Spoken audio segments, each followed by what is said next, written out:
नमस्कार दोस्तों, आप देख रहे हो रोहिलॉजी। एफसीआईएजी 3 का एग्जाम 1 तारीख और 7 तारीख को हो चुका है। 7 तारीख का एग्जाम मैंने खुद दिया था, तो उसमें इंटरनेशनल बाउंड्री से क्वेश्चन आया था जो 4th शिफ्ट में था। रेड क्लिफ लाइन के बारे में पूछा था। तो इंटरनेशनल बाउंड्री से क्वेश्चन फिक्स है कि बनेगा ही, तो आप इस वीडियो को पूरा देखिएगा। और ज्योग्राफी वन लाइनर भी मैं इसमें डिस्कस करूंगा जो वन लाइनर बनते हैं, क्योंकि वन लाइनर ही इसमें पूछे जा रहे हैं। तो समझिए एक क्वेश्चन इसे पक्का आना ही है।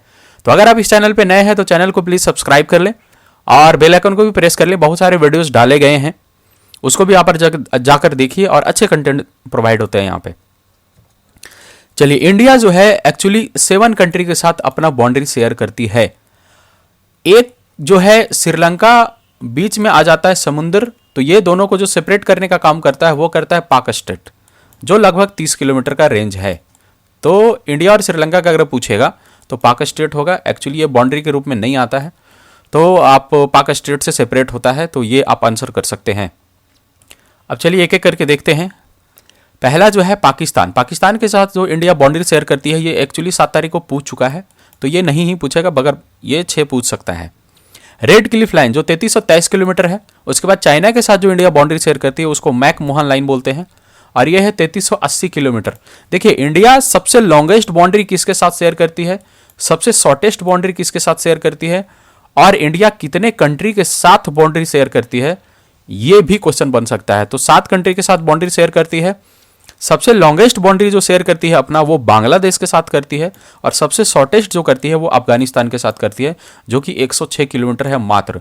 और लॉन्गेस्ट जो शेयर करती है वो 4096 किलोमीटर है। लगभग आप 4096 4100 किलोमीटर आप बोल सकते हैं। तो इतना है। उसके बाद इंडिया चाइना का जो बॉर्डर बाउंड्री लाइन है वो है मैकमोहन लाइन।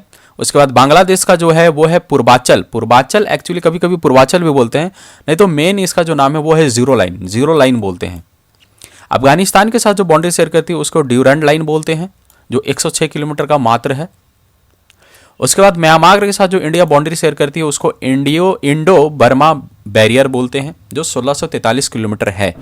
नेपाल के साथ इंडिया जो बाउंड्री शेयर करती है वो है इंडो नेपाल बॉर्डर, इसको इंडो नेपाल बोलते हैं। कोई रेड क्लिफ लाइन भी बोल देता है, बट इंडो नेपाल ऑथेंटिक है। 1236 किलोमीटर का बाउंड्री शेयर है, अच्छा खासा बाउंड्री इसके साथ शेयर करती है। नेपाल वाले क्या बोलते हैं, जो इंडिया के साथ उनका बाउंड्री शेयर होता है, तो नेपाल वाले उसको बोलते हैं बेलाहिया। और इंडिया वाले क्या बोलते हैं, जो इंडिया का बाउंड्री वो नेपाल के साथ जो शेयर हो रहा है उसको क्या बोलते हैं, तो इंडिया वाले सुनौली बोलते हैं। सुनौली बोलते हैं। ये लोकल नेम है, इस तरह से भी अगर पूछ दे तो आप आंसर कर पाइएगा। ये जनरली आपको कहीं मिलेगा नहीं। बट इंडिया भूटान के साथ जो बाउंड्री शेयर करती है उसको इंडो भूटान बोलते हैं, मात्र 699 किलोमीटर का है। तो ये इस पे क्वेश्चन बन सकता है। कुछ ऐसे क्वेश्चन है जो मिसलेनियस हम लोग डिस्कस करेंगे, वन लाइनर जो बनते हैं। जैसे कि पूछता है कभी कभी इंडिया का सबसे साउदर्न मोस्ट पॉइंट कौन सा है, नॉर्दर्न कौन सा है, ईस्टर्न कौन सा है और वेस्टर्न कौन सा है। अगर ये भी आपसे पूछे तो ये भी आप आंसर कर पाइएगा। इसको बोलते हैं इंदिरा कोल, इसको इंदिरा कोल बोलते हैं। ये सबसे ऊपर का पॉइंट है इंदिरा कोल, जो 37.6 डिग्री नॉर्थ है। उसके बाद ये इंदिरा कोल जो पड़ता है वो जम्मू कश्मीर में पड़ता है। उसके बाद इधर अरुणाचल प्रदेश सबसे ईस्टर्न पॉइंट है, इसको बोलते हैं किबिथु बोलते हैं, किबिथु THU होगा, किबिथु बोलते हैं। उसके बाद सबसे वेस्टर्न पॉइंट जो है वो ये है, वेस्टर्न पॉइंट होगा आपका गौरी माता बोलते हैं, जो पोरबंदर गुजरात के सबसे एकदम वेस्टर्न पॉइंट में पड़ता है। उसके बाद सबसे साउदर्न पॉइंट अगर बोले तो लगभग को पता ही रहता है कन्याकुमारी के साथ लोगों का कंफ्यूजन क्या होता है कि लगता है कि ये केरला में होगा, बट ये तमिलनाडु में है। तो कन्याकुमारी तमिलनाडु में है और सबसे सदर्न मोस्ट पॉइंट है। उसके बाद अगर आपसे ये पूछे कि इंडिया में जो ट्रॉपिक ऑफ कैंसर ये बीच से पार होता है, तो ट्रॉपिक ऑफ कैंसर कितने स्टेट से पास होता है, तो ये 8 स्टेट से पास होता है। सबसे पहले गुजरात घुसेगा, यहाँ देखिए गुजरात है। उसके बाद फिर इसको MP मिलेगा, राजस्थान मिलेगा, बीच में राजस्थान मिलेगा, फिर MP मिलेगा, फिर छत्तीसगढ़ मिलेगा। उसके बाद यहाँ पे आपको झारखंड मिलेगा, झारखंड के बाद आपको मिलेगा वेस्ट बंगाल, यहाँ पे वेस्ट बंगाल मिल रहा है, और यहाँ पे त्रिपुरा और यहाँ पे मिजोरम मिल रहा है। मणिपुर के साथ लोग कंफ्यूज हो जाते हैं, इसलिए आपको कंफ्यूजन नहीं रखना है। मणिपुर नहीं होगा, पैसा नहीं दे रहा है ट्रॉपिक ऑफ कैंसर, ये मिजोरम से पास हो रहा है। मनी नहीं है इसके पास, बस ट्रॉपिक ऑफ कैंसर के पास मनी नहीं है, इतना आपको याद रखना है। ट्रॉपिक ऑफ कैंसर के पास मनी नहीं है, मनी नहीं है, मनी नहीं है, इसके पास मिजोरम है, मिजोरम है। ठीक है। अगर आपसे पूछे कि आईएसटी जो इंडियन स्टैंडर्ड टाइम है वो कितने स्टेट से गुजरती है, तो ये भी आप आंसर कर पाइएगा। ये देखिए आईएसटी यहाँ से लगभग गुजरती है, यहाँ से जो मिर्ज़ापुर में इसका मेन सेंटर है, मिर्ज़ापुर जो यूपी में पड़ता है, जिसको नैनी या मिर्ज़ापुर बोलते हैं। तो ये 6 स्टेट से होकर गुजरता है। एक्चुअली ये है 5 स्टेट से होकर गुजरता है। तो 5 स्टेट से होकर गुजरता है। इसमें 5 स्टेट का नाम मैं आपको बताता हूँ, ऊपर से चलते हैं। 5 स्टेट से ही गुजरता है।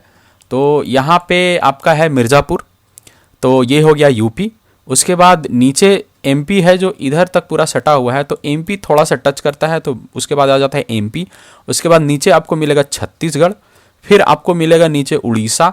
उड़ीसा के बाद सीधा अगर आप आ जाइएगा तो यहाँ बस कोना में आंध्र प्रदेश इसको टच करता है, यहाँ से ऐसे, तो आंध्र प्रदेश टच करता है। मतलब 5 स्टेट्स को टच करता है इंडियन स्टैंडर्ड ऑफ टाइम। तो ये सब चीज़ है जो वन लाइनर आपको याद रखनी चाहिए।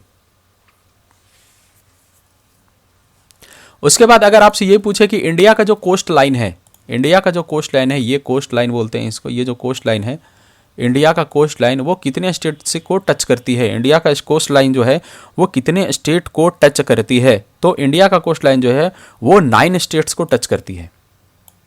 इंडिया का कोस्ट लाइन 9 स्टेट्स को टच करती है।